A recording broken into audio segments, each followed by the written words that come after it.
Today, let's dive into a seemingly unicorn topic, turning a single family home into a fourplex in Toronto. This is something that got many people interested in once the multiplex rules got passed in Toronto in May, but not many people are actually actioning on. Now, a lot of it does have to do with the capital required, but it also has to do with just generally not knowing how to get this done. So in this video, let's dive into all of this. Stick around, let's get started.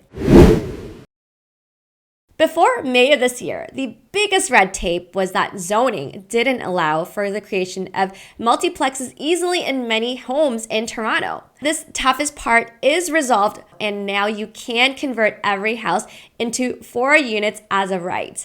The City of Toronto is also waiving development charges for these conversions, and this is another huge step forward. We're looking at least $30,000 per unit in savings here just from development charges alone. The parking roadblock is also now waived, which was the next big problem. So with all of these hurdles pushed away only in Toronto, this means converting a single family home into a fourplex becomes very attractive for the right investor. Now, if you are interested in learning more, let me break it down for you. From an investment standpoint, you want to maximize rents and values and minimize costs. So looking for the right house is super important. The right house will be big enough without the need to change its external build form. So this makes it a lot more cost effective to create 4 units because top-ups or extensions are just generally very costly to do.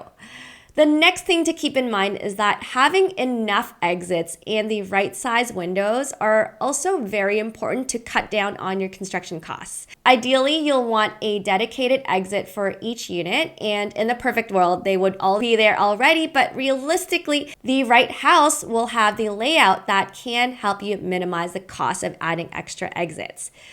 Building code here also has window size requirements, so knowing the rules around this without having to change up windows will help you save money here too. And the last big one to look out for are basement heights. You'll want to find a house that has tall enough basement heights of at least 6 foot 5 inches or more to avoid very expensive underpinning costs. Now, keep in mind finding the right project to work on makes a big difference in cost and ultimately will swing your ROI one way or another. So definitely do not treat this part very lightly.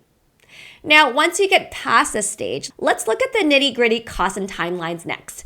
The first step in terms of this process of conversions is design and drawings and possibly surveys depending on what you're looking to do. Now, this would take at least 2 months in the fastest case scenario and around $10,000 to $20,000 in soft costs. After you have your permit-ready drawings, you would be ready to submit for permits and pay for other fees to the government. Now, these days, the wait time on the city side is roughly 2 months to get this done, and the cost is approximately still $15,000. Now, even though DCs are waived, there are still educational charges, which make up for a good chunk of this cost here. So once you pass this stage, we're onto construction. And this part will be the one that will vary the most in terms of cost and time, and it is realistically very property dependent. Who you hire also makes a big difference here at the end of the day, and just super ballpark numbers will range a lot. In order to meet all of the building and fire code requirements, we're looking at possibly at least $150,000 to $300,000 in construction costs in around 4 to 12 months of time just for the construction phase.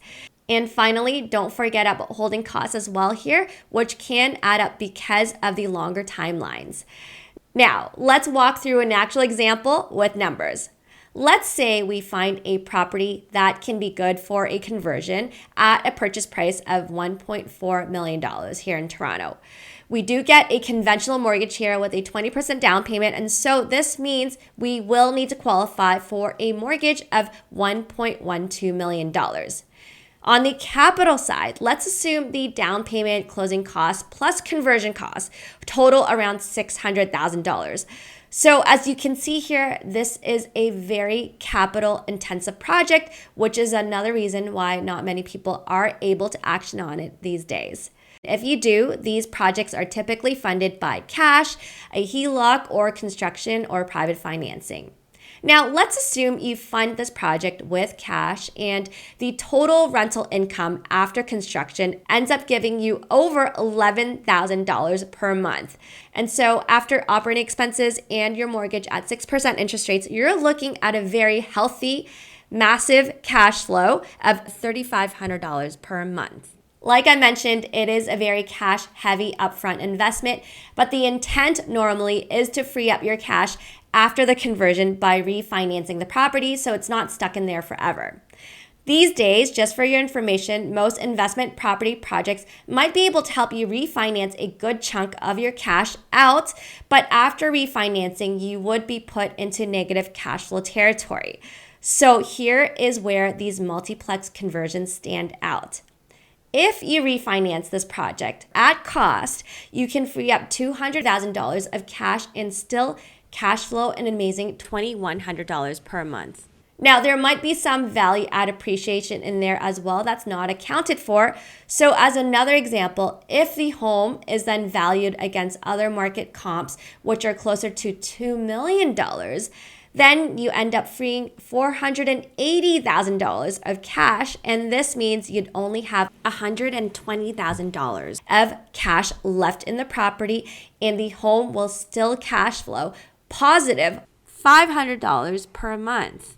As you can see, the numbers for these projects are much better than most, but it does demand a much bigger amount of capital upfront, and so it is not for everyone. But once you do take these projects on, you can expect exceptional rent yields and cash flows once it's done, plus the potential to increase property value from doing these conversions. Now, if you are qualified and interested, but you don't know where to look or how to get this done, our team is here to help. I talked about how finding the right property can make a big difference on cost and ROI, and this is why you really need an expert in the space to help you out, and that's what we're here for. We're a real estate sales brokerage that focuses on investing in freeholds in Toronto, and we're happy to help you learn more about these opportunities. Just take the first step to book a Zoom discovery call with us. If you found this video helpful, show your support by giving us a thumbs up and hitting that subscribe button to stay updated with our content. Our channel covers a wide range of real estate investing topics in Toronto, from market trends to housing policies, interest rates, and investing strategies. We want to make your real estate investing journey easier for you, and so we offer services like planning, analysis, buying and selling, renovations, leasing, and property management. For more information, visit our website or find us on social media. Thanks so much for watching, and I'll see you in the next video. Bye.